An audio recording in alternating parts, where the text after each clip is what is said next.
বাংলাদেশ মূলত মক্কা চুক্তিতে যোগ দেওয়ার কথা ঘোষণা দিয়েছে। আর এই ঘোষণার পর থেকেই সবচেয়ে বেশি আপত্তি জানাতে শুরু করেছে প্রতিবেশী দেশ ভারত। বাংলাদেশ মক্কা চুক্তিতে যোগ দিতে পারে, এই খবর প্রকাশ হওয়ার পর ভারতের বিভিন্ন গণমাধ্যমে বিষয়টি নিয়ে ব্যাপক আলোচনা শুরু হয়েছে। নরেন্দ্র মোদী এই ব্যাপারটির উপর বেশ কয়েকটি সংবাদ সম্মেলন করেছেন এবং তিনি এই ব্যাপারটির উপর নজর রাখছেন। শুধু তাই না, তিনি এই বিষয়টি নিয়ে বিশ্বের বেশ কয়েকটি দেশের সাথে আলোচনা করেছে বলে বিভিন্ন প্রতিবেদনে বলা হয়েছে। বাংলাদেশ যদি কোনোভাবে এই মক্কা জোটের অংশ হয়ে যায়, তাহলে বাংলাদেশের সামরিক সক্ষমতার ক্ষেত্রে বড় ধরনের পরিবর্তন আসতে পারে বলে বিভিন্ন প্রতিবেদনে আলোচনা করা হচ্ছে। কারণ এই জোটের দেশগুলোর মধ্যে সামরিক প্রযুক্তি, যুদ্ধবিমান, ড্রোন, আকাশ প্রতিরক্ষা ব্যবস্থা এবং বিভিন্ন ধরনের সামরিক সরঞ্জাম নিয়ে সহযোগিতা হতে পারে। এখানেই ভারতের মূল চিন্তার বিষয়টি সামনে আসছে। কারণ বাংলাদেশ ইতোমধ্যেই নতুন ধরনের যুদ্ধবিমান এবং সামরিক প্রযুক্তি সংগ্রহের দিকে এগিয়ে যাচ্ছে। বিশেষ করে পাকিস্তানের J-10CE যুদ্ধবিমান বাংলাদেশে আসার সকল প্রক্রিয়া প্রায় শেষ হয়েছে। এই যুদ্ধবিমান যদি বাংলাদেশে আসে এবং এর সঙ্গে মক্কা জোটের সামরিক সহযোগিতাও যুক্ত হয়, তাহলে বাংলাদেশের সামরিক সক্ষমতা আরও কয়েক গুণ বেশি শক্তিশালী হয়ে উঠবে।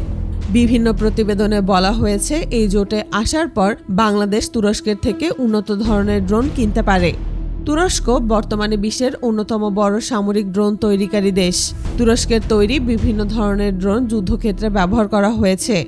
তাই মক্কা জোটের মাধ্যমে বাংলাদেশ তুরস্কের কাছ থেকে উন্নত সামরিক প্রযুক্তি পাওয়ার সুযোগ পেতে পারে বলে বিভিন্ন প্রতিবেদনে আলোচনা করা হচ্ছে। শুধু ড্রোন নয়, আকাশ প্রতিরক্ষা নিয়ে ভারতের বিভিন্ন গণমাধ্যমে আলোচনা হচ্ছে। তুরস্কের তৈরি সাইপার আকাশ প্রতিরক্ষা ব্যবস্থা এক্ষেত্রে একটি গুরুত্বপূর্ণ নাম। সাইপার মূলত দীর্ঘপাল্লার একটি আধুনিক আকাশ প্রতিরক্ষা ব্যবস্থা। এটি শত্রুর যুদ্ধবিমান, ড্রোন এবং হেলিকপ্টারের মতো আকাশের বিভিন্ন লক্ষ্যবস্তু শনাক্ত করে সেগুলোকে ধ্বংস করার জন্য তৈরি করা হয়েছে। সাইপার থেকে ছোড়া ক্ষেপণাস্ত্র অত্যন্ত দ্রুত গতিতে লক্ষ্যবস্তুর দিকে যেতে পারে। এই ক্ষেপণাস্ত্রের গতি ঘন্টায় প্রায় 4300 কিলোমিটার পর্যন্ত হতে পারে বলে বিভিন্ন প্রতিবেদনে উল্লেখ করা হয়েছে। এর পাশাপাশি দীর্ঘ দূরত্বে থাকা শত্রু যুদ্ধবিমান, ড্রোন এবং হেলিকপ্টারকে মাঝ আকাশে থামিয়ে দিতে পারে।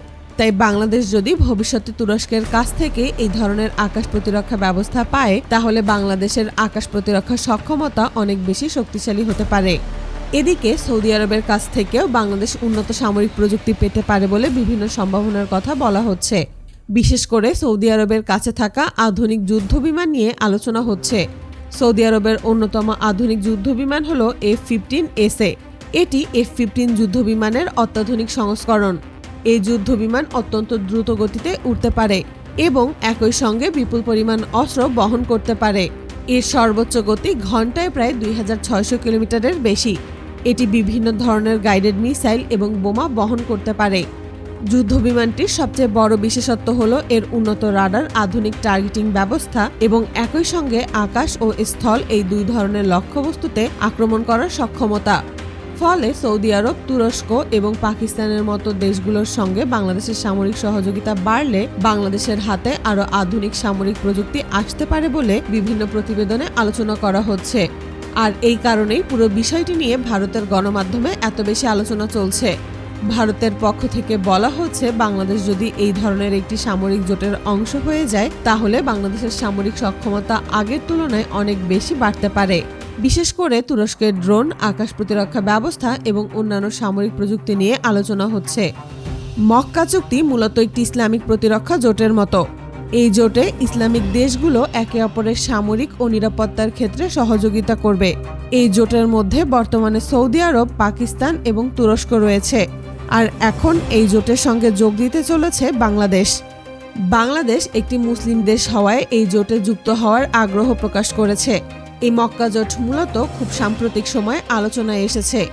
বিশেষ করে ইসরায়েলের সঙ্গে তুরস্কের সম্পর্কের টানাপোড়েন বাড়ার পর থেকেই এই ধরনের একটি ইসলামিক প্রতিরক্ষা সহযোগিতা জোট নিয়ে আলোচনা আরও বেশি শুরু হয়।